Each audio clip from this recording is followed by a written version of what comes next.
Coach community, Dave Savage coming to you live out of Portland, Oregon. Today we are interviewing Coach Joe Jardine. What's up, Coach?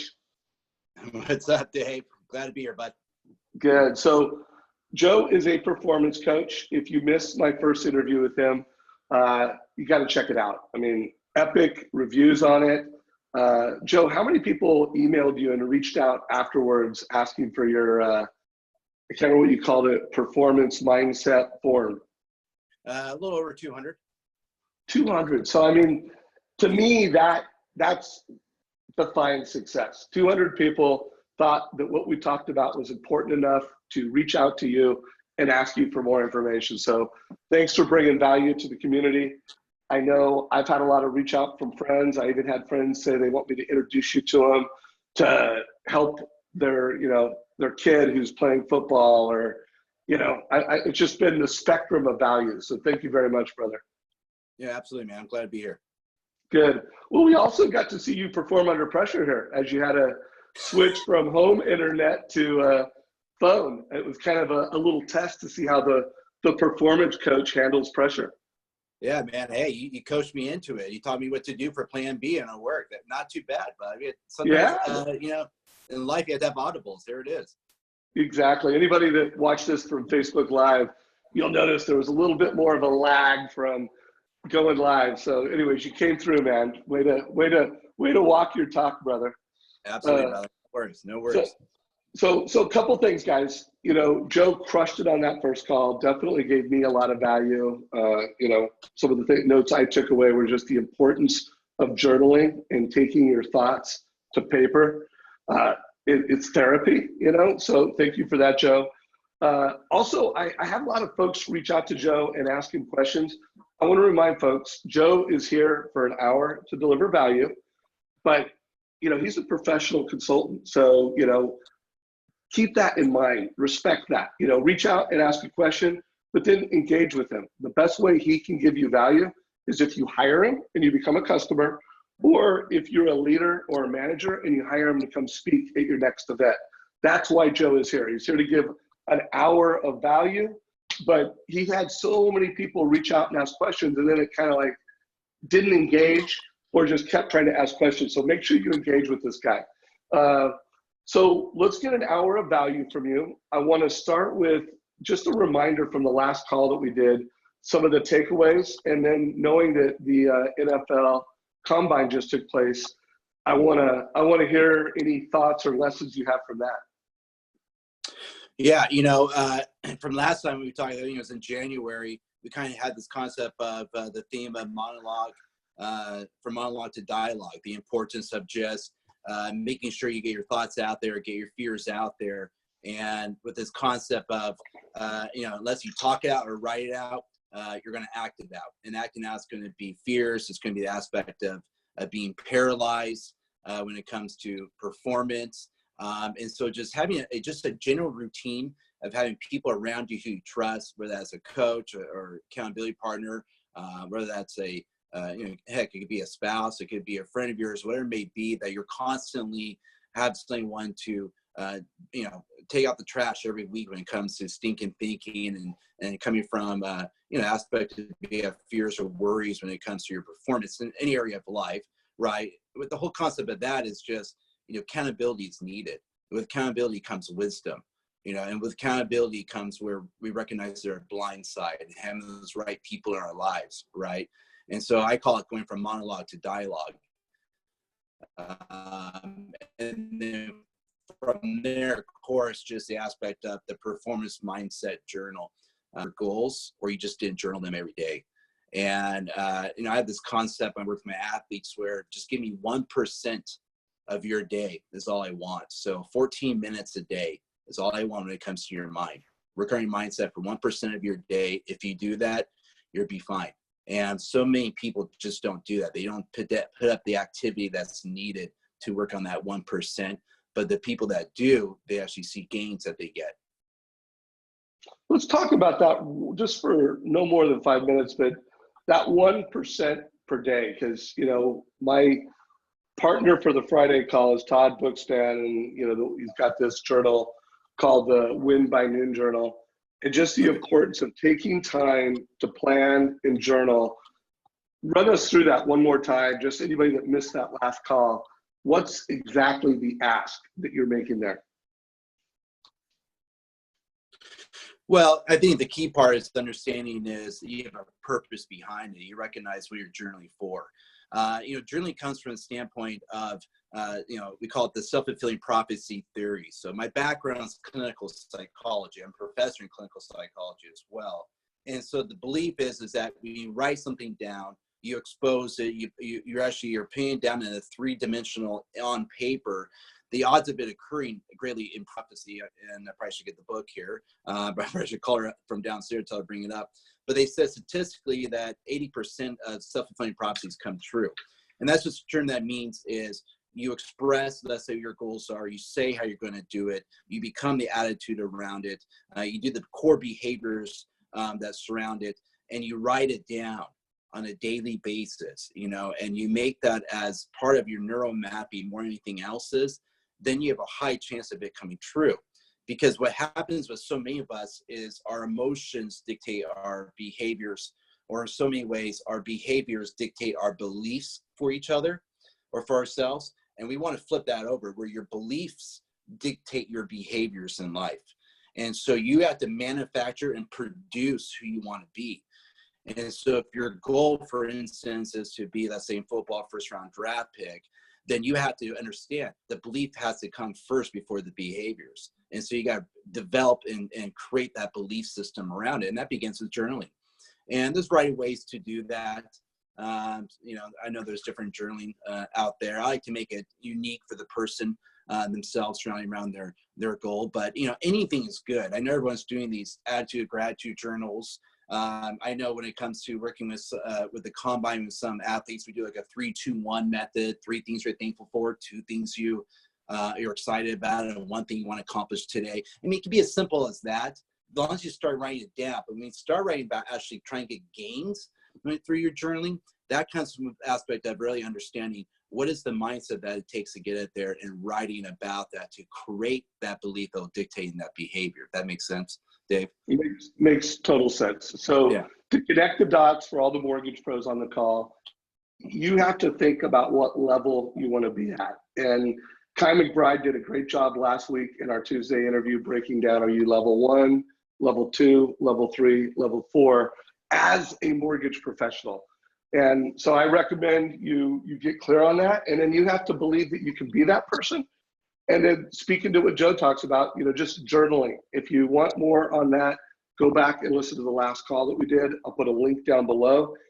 I want to keep this conversation several times a year where I'm interviewing Joe as long as he's willing to step up to the bat and do it. So let's do this. If you're on this call and you have questions, we have some open space. Put your questions down below. We'll get to them. Whether you're in Facebook or you're in Zoom, let us know what your questions are. Let's do this, because I'm personally interested in how athletes that are preparing for the NFL combine prepare, and I know that you've helped mentally some of the athletes do that. I do want to make sure we always try to connect it back to a mortgage professional or a real estate professional. But you got any stories or strategies for us, knowing that that's been something you've been focused on for the past couple of weeks? Yeah. So, about 3 months, about 90 days before the combine, I always have a group of athletes so I work with to get prepared for that, specifically for the mental side. I usually pick a theme every year, kind of just the theme out of just talking to them and trying to figure out where the missing spots. So this year, the theme was is that attitude dictates aptitude, or in so many ways is attitude over aptitude, that the more you focus on your attitude, that will improve your aptitude, your ability, your skill, your talent, and really your performance. And so around this aspect of, well, let's talk about the attitude. What does that mean? Well, if we want to create an attitude or develop an attitude around success, around performing at an elite level, something has to die. You have to surrender something in your life. What in your life that needs to be surrendered that's keeping you from performing at great levels? For example, for some players, it's an ex-girlfriend. For some of them, it's an aspect of having a toxic relationship with mom and dad. For others, was the aspect of an injury that kept them from really focusing on what they need to do. So they play cautiously, or they play not to win versus playing to win.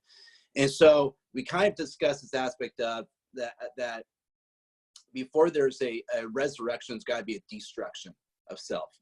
And so before you're able to resurrect your new you with this aspect of a greater attitude, a better attitude around who you are in your performance as an athlete, or in this case at the combine, is that you need to have something needs to be destroyed.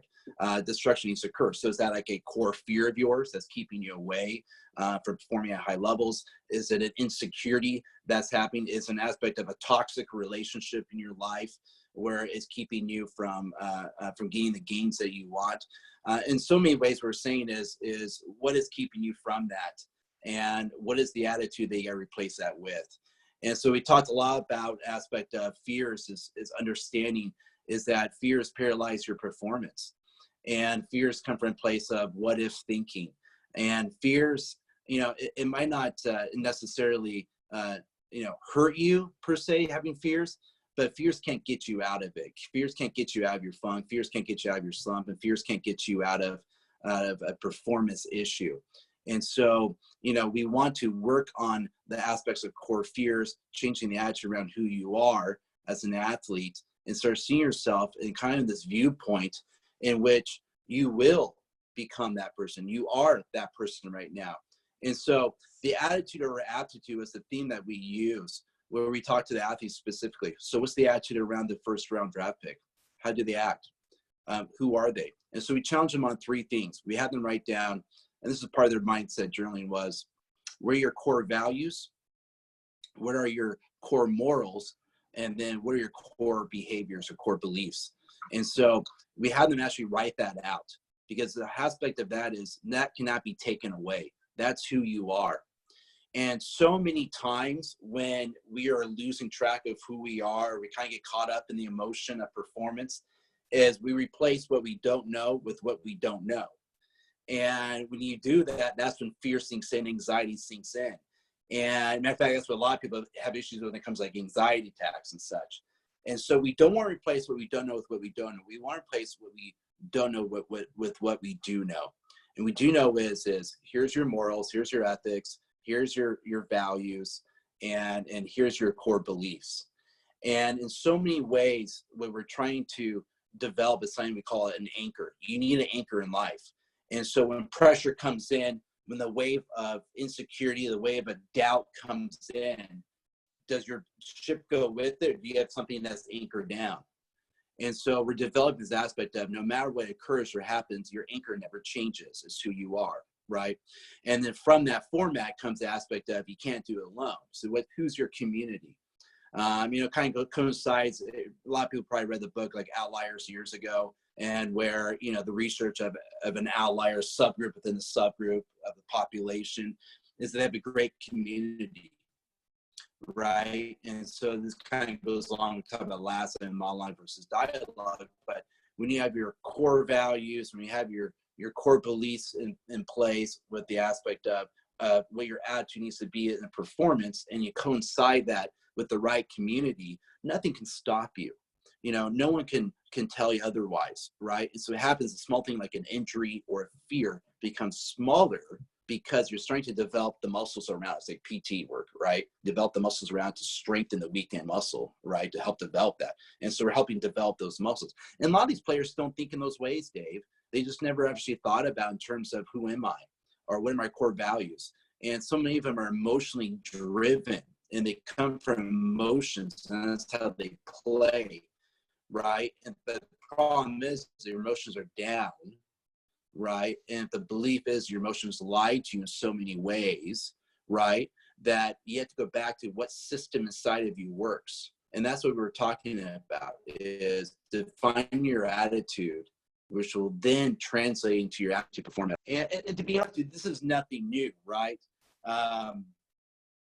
Recently I watched this documentary called Free Solo, right? I think one best documentary in the Emmys is the guy who climbed El Capitan, right? And he did without any ropes. And so, interesting part, I did some research because I wouldn't figure out, like, how he got there, like, what's up with this? And he had an interesting interview they asked him, how did you prep for this? And he said he did 1 year of prepping without being on the mountain.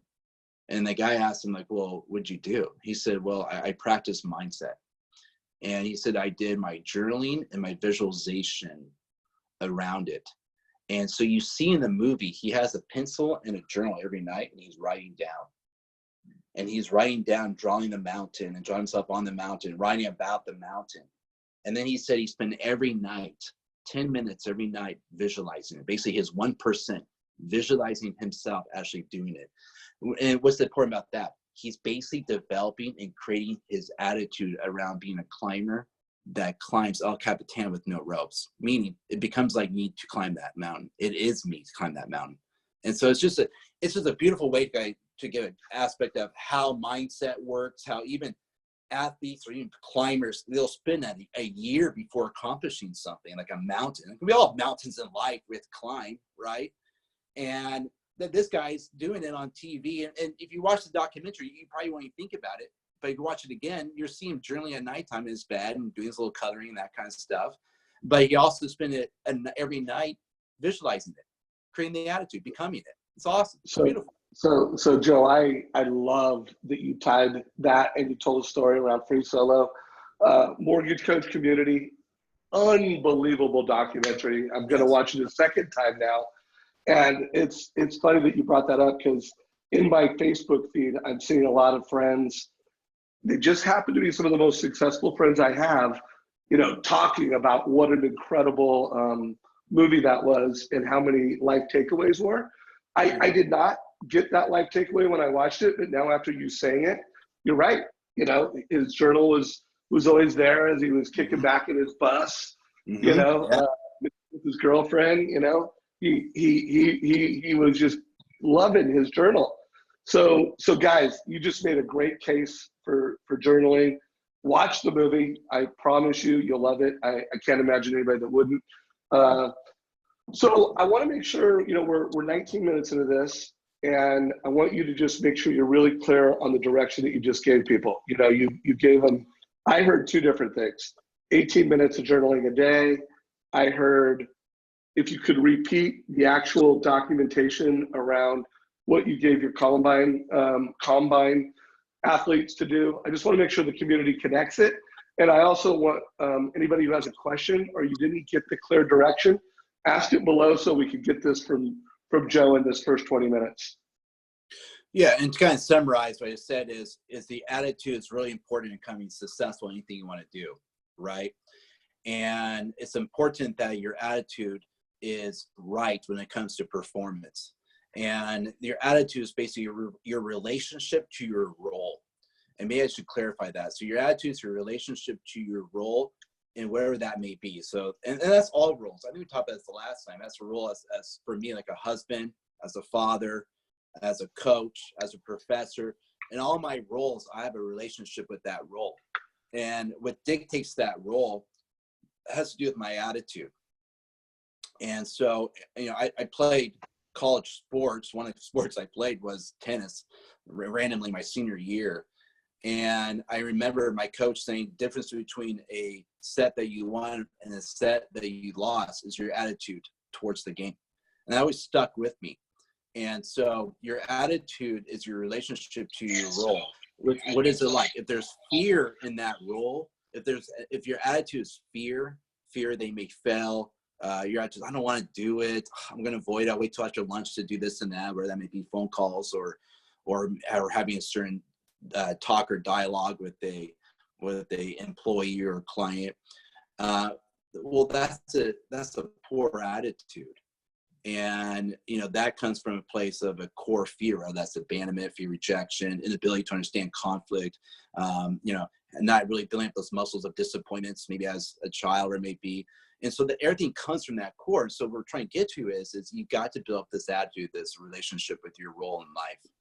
And that cannot happen with my belief, that cannot happen without two things: the journaling every day, a certain way to build up that muscle memory and create that neural mapping. And number two, through imprinting or doing visualization techniques. And I just use the guy from Free Solo as a great example of that. But all my athletes do that, and it's just 10 minutes a day. I mean, 14 minutes is 1%. So that the rest of the 4 minutes do journaling.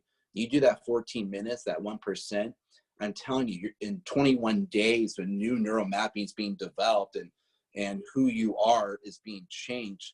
You'd be different. I mean, right now, if you just put a grade to who you are in your role, or if you put every role that you have, let's say husband, for me, professor and performance coach, if I put a number to that, 0 out of 10, 10 being the greatest, 0 not being weak, and then 30 days from now, I do this every single day that I'm talking about, I wonder what my grade would be in 30 days from now, right? And, that's just a challenge to let's see if this works or not.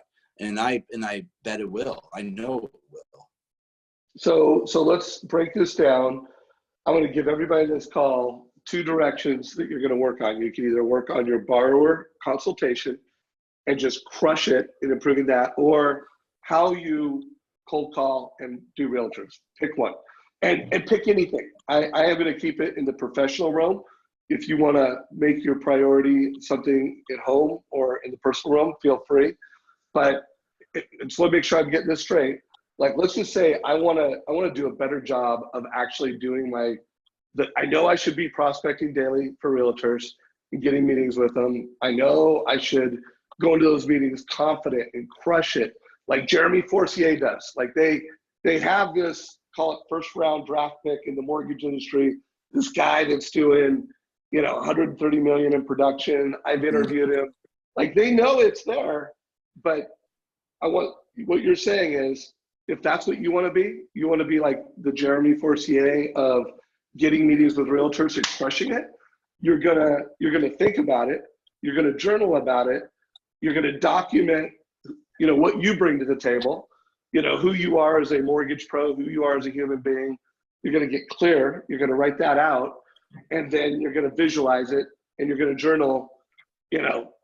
14 minutes a day. Some of it journaling, some of it visualizing. Is that it? Yeah, I mean, if we take an aspect of the metaphor of, say, the free solo guy doing El Capitan, everyone has that mountain in their life that they had to just climb without the ropes, right? And for some of us, that could be the prospecting that you're talking about. For some of us, it could be the cold calls, right? And so if I want to master that mountain within my role as a businessman, per se, then it takes 2 things. It takes daily journaling, and it takes daily imprinting or visualization techniques. And this is nothing new. Like, I'm not creating anything new here. This is just, this is just science, as they say. No, but it's new to a lot of people on the call right now. Yeah, I mean, this is new information. Yeah, and we were talking about this off kind of the air type of thing where, majority of people just don't follow through, Dave. Majority of my athletes don't follow through. And so I have this thing I call the launch equation for my athletes I work with. It's just basically wisdom plus activity equals identity. So here's the wisdom. I'm giving you the wisdom plus the activity doing on a daily basis will create the identity. And the identity in this case could be someone who prospects well, someone who does cold calls and wins. You name your identity you want to be. But if you do, what your identity is, so say, I want to, be a great prospect. I'm not sure that's the right way to put it, right? What's the wisdom behind it? And then what's the daily activity to support it? And so when you have that sense of what I call the launch equation, it's setting yourself up. It's about position. And you're putting yourself in a position of power now versus putting yourself in a position of deficit or position of fear. And so when you do the work, the experience, the experiential, the activity, and you have the wisdom here, right? And some of you guys have a lot of people come on that gives wisdom, right? Then what happens, it becomes your identity, it becomes who you are, it becomes second nature, or we call it muscle memory. Love it. So I think we have crushed that. Are there any other things from the Combine that you want to cover? A story, a strategy, before we move on to some other topics here? Yeah, I mean, we're a big fan of think more, think less is what we do. And a lot of these guys are really, if you really sit down, they come from a place of abundance. They've been blessed in so many ways. And sometimes we lose track of that. And so, it's important for us to remind ourselves how hard it took for us to get here right now. I think that's for anyone. We just need a reality check in life to realize that even though it might be going through a difficult time, or going through some hardships, or we have an aspect of our role that's hard, that, we are blessed and where we're at in some way. And, it's important for us to remind ourselves that, we live in this culture so deficit based, where all these big shows are about judging others, whether it's the singing or talent or performance. And the combine's that way too. It's all about, they name them their deficits. They don't talk about their strengths. They tell them that they're not doing well. And so it takes, energy, it takes discipline for us to focus on the fact is there is good and there is abundance in you that you need to remind yourself on a daily basis. And you got to have that reality check, which kind of goes back to talk about that core values, core beliefs, core ethics that you have that has to be developed and recognize who you are. So I want to riff on that just 1 second, because I interviewed Josh Metal last year, and it was my single favorite interview of the year, because one of the core activities a mortgage pro needs to make in order to achieve business goals is they need to prospect. And often when you are looking at top producers versus struggling performers, they're not prospecting enough. They're not time blocking their time, doing whatever it takes to be in that on time. And this guy's one of the greats. I mean, if there was a Hall of Fame of mortgage professionals, he'd be in it. And one of the things he does with his team is they prospect from 9 to 11 every day, 5 days a week. And one of the things they do before they go into it is they have this gratitude huddle, where they huddle up, standing huddle. It's quick, and they just go around the room on what they're grateful for. So I think I called the call gratefulness for greatness. Great call. And you'd like this guy. He was a former college linebacker, very athletic, doing all the right things. But it was gratitude for gratefulness, and they had this rhythm, this huddle. Anyways, I interviewed him, 20 minutes, link down below. Let's talk about gratefulness and some practices we can take to improve our attitude around gratitude. Yeah, let me just add on to that point you just made. That guy's a stud. Whoever, I forgot his name. That's that guy. Josh Metal. Yeah, he gets leadership. Okay, so APA, American Psychological Association, every year says the worst emotion to feel is anxiety. And about 18% of America right now has clinical anxiety to the point of needing medication. And so then the opposite of that is to say the best emotion to feel is actually not happiness, it's not joy. That they said the best emotion to feel is actually attitude of gratitude, thankfulness.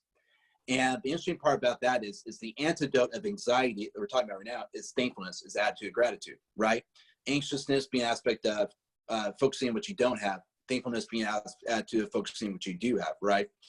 But why that's so important and why we actually do when it comes to athletes is the fact is anxiety, which releases the cortisol hormone.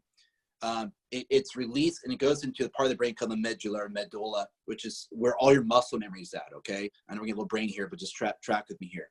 And when cortisol goes in that part of the brain where muscle memory is at, so you say you're practicing one thing, do it every day so many times, is when anxiety releases that hormone, what happens is it basically blocks or depletes muscle memory, which means that anxiety is the greatest enemy for performance or to remind or to remember things that you've studied or done. So for example, test anxiety, you go blank because anxiety releases cortisol and you forgot what you studied, right?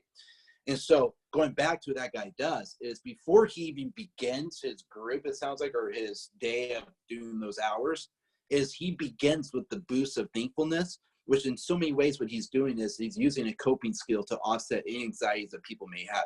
He's basically triggering in them who we are, what we have. He's creating a reality check of it is like us to perform well today because we are thankful, right? And so I love that part. I don't know what your question was, Dave. I add on to that because he's doing something that knowing it. He's creating the alternative or the antidote to anxiety, which clogs performance, right? By just doing that. I actually love that he does. So with that said, Dan, I totally forgot your question, but sorry about that. You just triggered something in me, which I love. No, it's a Sorry. good point.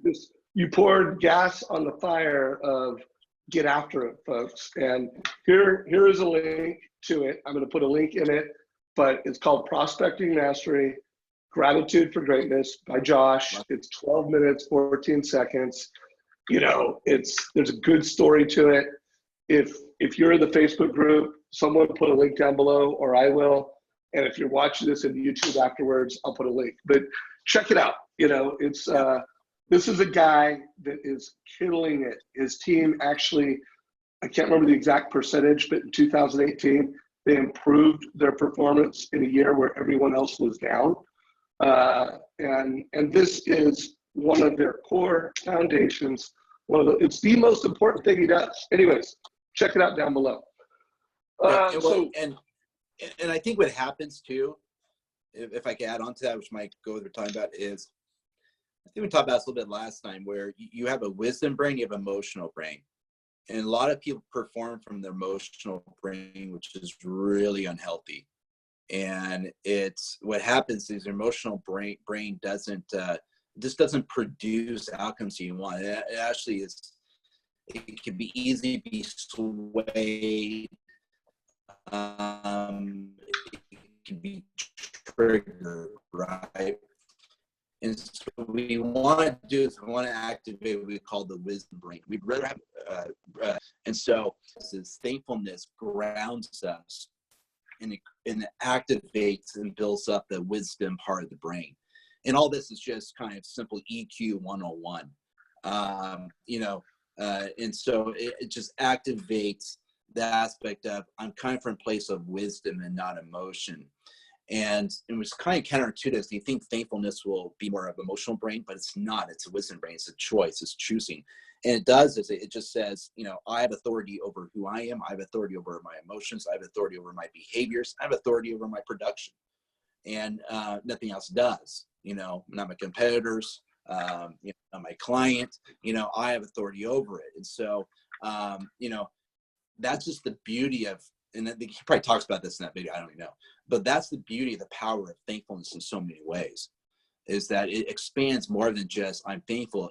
It starts growing those roots of wisdom and roots of foundational cores of who we are, so that the wave comes in of where that may be, fear, anxiety, insecurity, doubt, abandonment, whatever, rejection, financial issues, that no matter what, the anchor is still there. And so anyways, I just think that thankfulness can never be, always underestimated in so many ways, right? And in so many ways, it needs to be developed more in everyone's life. Love it. So I got a question that I'm going to ask. I do want to shine a light on one more interview that I recently did. For anyone that's watching this and you just want to upgrade your own mindset and you want to upgrade yourself as a leader. I interviewed Rene Rodriguez a few weeks ago, maybe it was a month ago, and he had recently done this TED Talk. And I think the TED Talk is called Harnessing the Power of Courage. And I think a lot of things Joe is talking about, I don't know if they'll be validated, but it gives you some tools. And, Rene is a friend of Mortgage Coach. I'm going to put a link to this down below too. It was only, 20-minute interview. Check it out. Joe, I'm going to forward a link to you on it too, because it might be actually fun to have Rene on our next call together. He's a speaker in the industry, great leader, great coach. He focuses on sales performance, but, we did something that I would love to hear your take on. And I also think that anyone that's on this call and you want to upgrade your game and you want to work on your mind and your attitude, this is all good homework. So one question came down. By the way, someone keeps going, a link down below. I am referring to Facebook Live. The links are down below. And I'm also referring to, if you're watching this on our YouTube, there'll be a link down below. For those of you that are in Zoom, sorry. You're going to need to either go to Facebook after the call, or you'll have to go to the recording after the call. So apologies to that one gentleman, and thank you for calling me out on that. So someone used the basketball metaphor, and thank you for posting this question, Guy. He said, hey, when your team is down by 40 points, how do you keep their attitude positive without giving up? So just think of someone who's really down low, feels like it's hopeless. Any coaching wisdom? Well, going back to the whole aspect, if you're down by 40 as a team, and I can relate to this with my son's baseball team, which, yeah, sometimes we're down by 40, I feel like. The key is that we want to not be result-oriented, scoreboard-oriented, external scoreboard-oriented, is that we want to be process-oriented and system-oriented. So, part of a coach, let's say for this basketball aspect of it, is we try to refocus on the system or the process that we've created. And it's in the process, or it's in the system that's created, is really the joy is found. And so I know that's hard in our bottom line result-oriented world, but I'm telling you, is someone who is result-oriented and looking at the scoreboard will never win the scoreboard. And so we try to redirect our children on this team at a very young age. It's about the process. It's about finding one thing in this game that we could do right, and let's try it. We're down by 40. Hey, let's execute this one thing, and that's a win. And so wins, we could be winners without winning. We could be winners and we still lose the game. And that has to do with more of our character, of our integrity as a person. I have no problem losing a game if my kids are playing their hearts out. And so I'm trying to teach them the aspect of, it's about the internal scoreboard when it comes to world life, not just sports, right? And so it's also having the discipline to find that one thing that you realize I did well, that one thing I tried differently or new today that maybe was not successful, but since I tried it, that's a win. And so sometimes you go, 2 steps forward, but 5 steps forward, 2 steps backward, 5 steps forward. I'm still gaining 3 steps, even though I lost by 40, let's say, right? And so, and going back to what you're trying to say, David, I think somebody say, I've been in the dumps, what I do now. Well, this is where you need your community around you. This is where you need people to remind you who you are. This is where the mindset journey occurs. But also, this is where we got to realize too, is this. We're all married to a lie in life. And that lie could keep us from getting out of the dumps. And so what lie are you married to? What lie are you partnering up with? You're not good enough. You won't be good enough. This is always going to happen. Always happens to me. A lot of lies have to do with absolute thinking. And so when you recognize the lie and you're able to name that lie, see, when you name it, you can tame it, you can manage it. And so a lot of us, we never named it before. And we get so focused, we're down by 40, that we're missing what is the fracture that's creating this. What is the lie maybe I'm married to, or what is the lie that maybe I'm partnering her up with? But this goes back, we talked about last time, Dave, about monologue versus dialogue. You got to have your tribe. You got to have your people. You got to have someone in your life that's able to recognize that, to pick you back up, and that's up to the leadership, the leader. And so hopefully there's someone in that person's life, or like a coach, like for example, down by 40, that the leadership takes it up and recognizes the one thing we could hang our hat on and say, we've done well, we've done good. Love the monologue and the dialogue there, brother. And my advice to you, because I'm with you, and I totally believe that we can win, we can lose a game and win, as long as we take what we got and then we focus on winning the next. So if you lost that game, remember, business it's not a year, it's not a month, it's a day. You win the day, you win the week. You win the weeks, you win the month. You win the months, you win the year.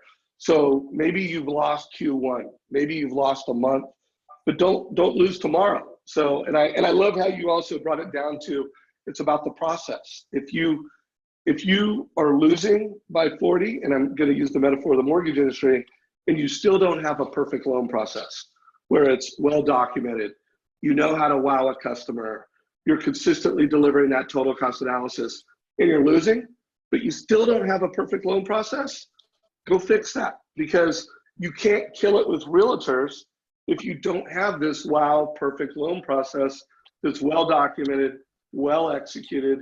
Everyone on your team understands it. Everyone on your team is bought into it. And often when I interview loan officers that are struggling, you're in that level one and you're missing your goals, what I find is that you're repeating the same year over and over and over. you're repeating the same week over and over and over, and you're repeating the same day over and over and over. So I love how you did it. What's the lie, or what's really at the root of this problem? And then go win tomorrow, and just win one day at a time. One thing I love about Todd Bookstand's book, Win by Noon. Win by noon. And if you win by noon, you'll win the day. Anyways, Joe, I know. You trigger a lot. Yeah, you trigger a lot of stuff. There's all great stuff. So failure's a pattern. Winning's a pattern. And so figure out the pattern. Figure out the dynamic, the screen. It's all pattern-like, right? And to give you that kind of example, this past weekend, we just lost a game. Right? It was just bad. And so I practiced what I preach. And so I went back and did I think we talked about this a little bit last time, my journaling of learn, adjust, launch. And so we went back, and yesterday we had practice, and why we lost the game, I'll just be transparent. My kids were not hustling from first to second, from second to third. They had a lot of fear. They went slide, they would stand up. And so for an hour yesterday, all we did was base running, right? And that was my launch. I learned why we lost.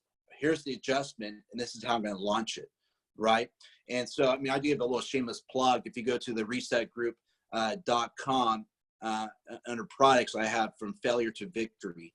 And that's where I kind of talk about how to create daily failures, how to create victories over them, what's the mindset journaling around them, what's the visualization techniques around it, and it kind of coaches people through it.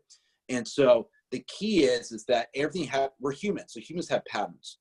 And so we call it dynamics, routine, whatever you want to call it. And so either your patterns or routines are ones that set you up for a position of success or set you up for a position of failure. And so we look at maybe the outcome as an option for us to look at what's the pattern that's creating this, which gives us the opportunity to then adjust and then to launch again. And matter of fact, I mean, this is what makes us different from animals, is that we actually have this God-given part of our brain called the cortex that allows us to make adjustments and be adaptable. And so it's being given to us. We just got to use it and activate it. And the thing, it's sad because what happens for a lot of people that I work with is fear, anger, failures. They could somewhat be addicting. There's addiction aspect to it, where if I can expect it, I'm okay with it. Woe is me, kind of like a Charlie Brown syndrome can occur. And, something we got to break ground on that. And we got to start planting new seeds, which all goes back to the aspect we talked before: attitude, gratitude, visualization techniques, daily journaling, spending that 1% of your mindset. I'm telling you, I don't care if it's nighttime, morning time, or lunchtime. Do it. I love it. So guys, we've given you so much value. I've got great notes. I'm going to go back and listen to this. I'm going to make sure I write it up. Let's close out with this focus on performing the best when it matters most. And I'm going to try to tie it back to, you got a meeting with a big whale realtor. It's a dream meeting and you want to perform your best. So I'm going to tie it back to that. Joe, you tell the story however you want to tell it. Maybe an athlete, however you want to tell it. But what are some things that we can do pre-game?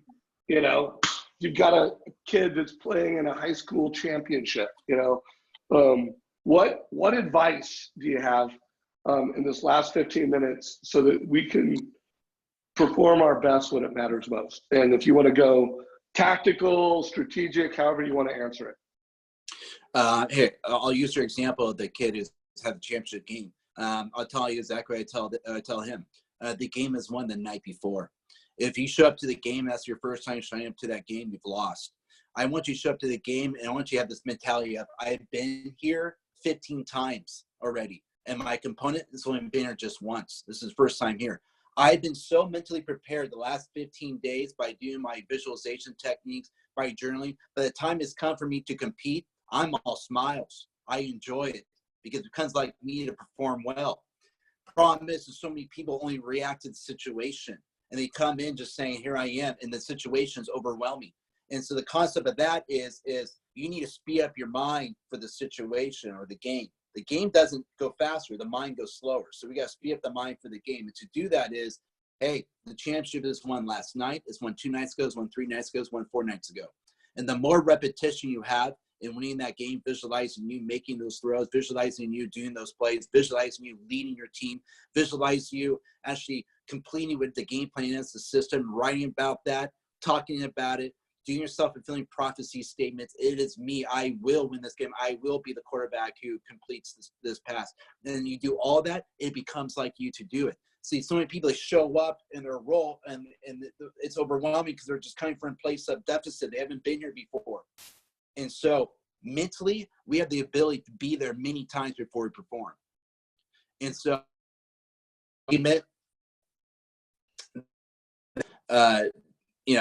be able to kind of leave us on. And I'm going to just kind of give you something right here. My thing right now is this is taped everywhere on my mirror. It's taped in my car. It's taped on my laptop. It's taped on my office on a board. What is it? Great book. I'm going to say right now, it's by Nick Voigt. I didn't make this up, so I'm not that good.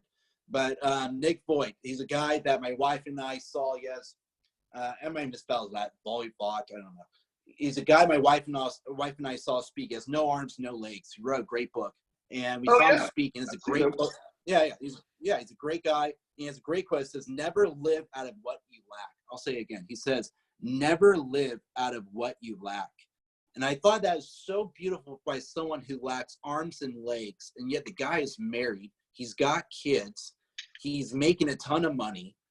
He writes a book. The guy can't type, right? I know it's kind of, you can do that now these days with voice, but I mean, just think about that quote. I love that. And that's my mantra in 2019 for me is don't live out of what you lack. And so everywhere I go, I imprint this.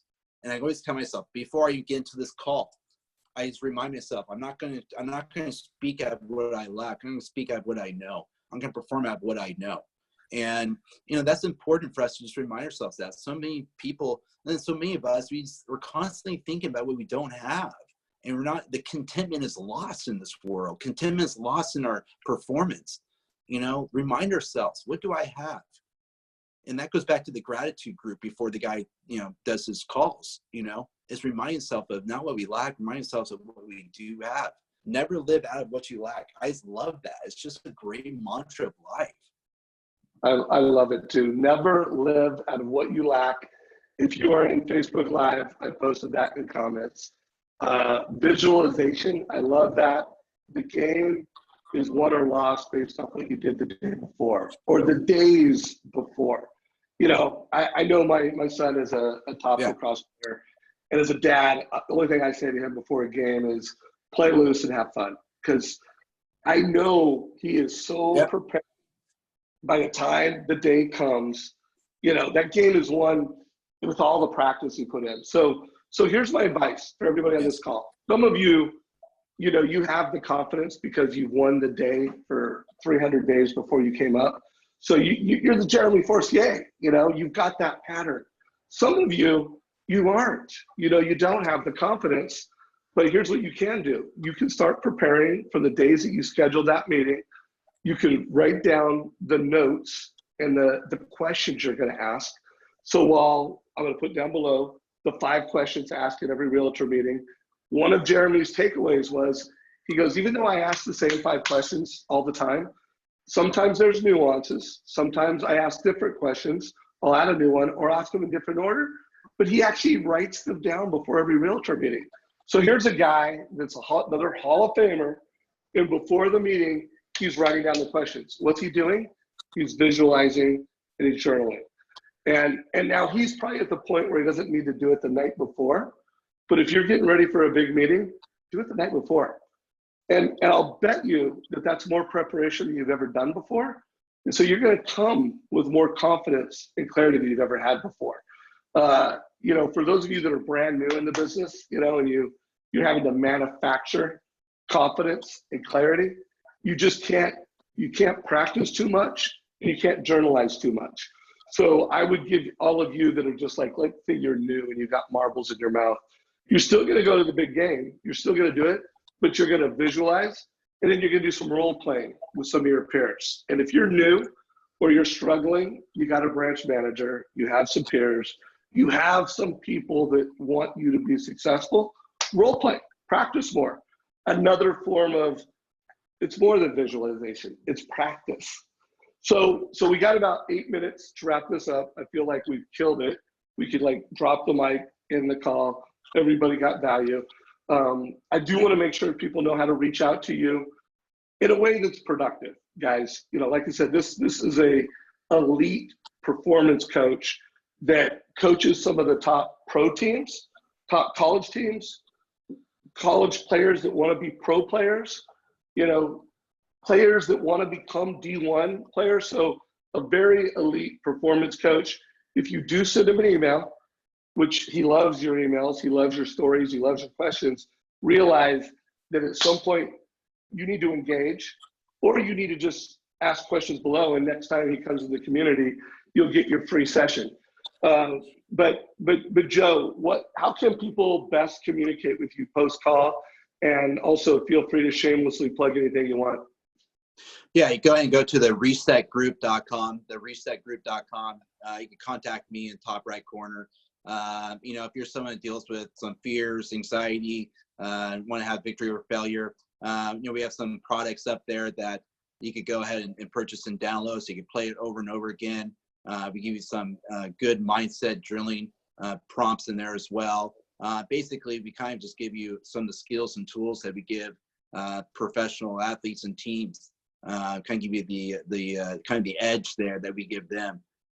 That's there. But yeah, you can contact me through the website. Contact me directly at joe@theresetgroup.com, joe@theresetgroup.com. You can email me there as well. But yeah, you know, I just, you know, recognize that so much of the wave that's occurring right now is this whole aspect of creating a greater EQ in all roles that we do. And that's important. And I know the sports industry has been big on that for the last 10 years. But it's starting to trickle down when it comes to leadership, when it comes to different varieties of roles, from, like I said, from parenting to marriage to businessmen to whatever it may be, you know, and I'm glad it is, because what's developing is healthy relationships with others and healthy relationships with ourselves. And that's important. Hey, so I want to comment, and I'm not, the person who just said the cleaning lady is distracting. I'm going to pick on you, but I'm also going to do it with love. So I this weekend I listened to one of Jocko Willink's podcasts, and I'm going to put a post in the group because I'm a big Jocko fan. I'm a big fan of extreme ownership. Joe, by the way, are you familiar with Jocko's work, his book, or? Oh yeah, absolutely. Yeah. So he had a podcast this weekend. I can't remember the name of it, but he was reading this book on leadership. And the book, actually, you know what? I think I might have posted it in our group. So I did. I posted in our group on Monday. I just remembered. But it was basically a book that was preparing. I think it was, I don't know if it was World War I or World War II, but it was preparing, you know, our military to go to war. But it was incredible. Like, I mean, I was just taking notes after notes. It was so on point for the mortgage pro. But, you know, Jocko attacked, you know, people that would be like, oh, his voice bothered me, or, you know, something is distracting you from getting the most from your content. And he's like, you know what? Our mind is powerful. We are able to zone out everything. And I would just push anybody and everybody that you're letting, and I know you were just having fun. You know, you weren't just like, oh, I'm not getting the content because of the distraction. I know you weren't overplaying it. But I just want to remind everybody, especially in our mortgage coach community, you have everything you need to kill it. You know it, you have the wisdom. If you just really take action on these calls, you've got no excuse for failure other than your own personal execution on that. And whatever is causing that distraction, I use this little metaphor to tee off and promote Jocko's podcast. But guys, you can do it. And every Tuesday I am here to help you go to the next level. Every Friday at 9 o'clock, we're doing a mastermind. I'm bringing amazing people in because I just want you to crush it. And I don't want little distractions like that And I've heard other distractions. Like I've had audiobooks where I started to play for people and they're commenting on the voice. Oh, I don't like his voice. Well, you know what? You're hurting yourself. Get over it. Get the content, get the value. Joe, you got 2 minutes. Any last words of wisdom to wrap up today's call? Yeah, if you want to start somewhere today and kind of sum it up, I would start with the basic T-chart. And I would kind of clean some house here in life. I would do a T-chart that says order on the left side and chaos on the right side. And I would put down on the left side everything that creates order in your life, from people, environments, situations, relationships, words that create order in who you are. And order just means that it makes you feel a piece of who you are, makes you feel confident of who you are. And then the right side, I would write down the aspect of chaos. What are relationships, situations, environments, people, words that create chaos inside of you, makes you feel unsettled. You know, why is that important? That T-chart is the beginning of emotional IQ. It's the beginning of EQ, becoming an EQ elite person. And we recognize what your chaos is, and you can create antidotes around it, or help people create antidotes around that chaos, or create boundaries around it. But the whole aspect of order is we had to invest more in our order. Our order is our light. And so, you know, as I was reminded this past week, when it comes to my solar lawn, you know, lights that I have, that they don't light up at nighttime unless they're in the light. And that's just like us as people. Find your light, get your energy from your light, what creates order. So when you're in the darkness of life, you shine. And that darkness could be other people, it could be certain situations, it could be just an oral presentation, creates darkness in you. Find your light so that you can shine in the darkness of life. And I think that's important for all of us. Yeah, and put that quote on top of it. Never live out of what you lack. You have everything you need right now. Yeah. You have it in your mind. You have it where you live. You have everything you need today to make it tomorrow great. So guys, if you got any value from this call, give it a like down below, share it, you know, with your mortgage friends.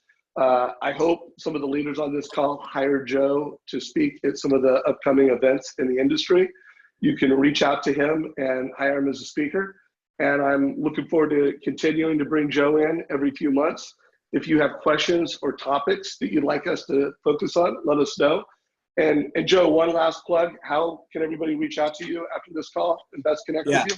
Yeah, go ahead and go to my website, theresetgroup.com. Theresetgroup.com. Top right corner says take action. There it is. You contact me through there. Boom. Take action, guys. Connect with Joe, and thank you, brother. Have a good day, man. All right, buddy. Have a good one, brother. Have enjoy. All right. Take care. Bye-bye. Bye, everybody.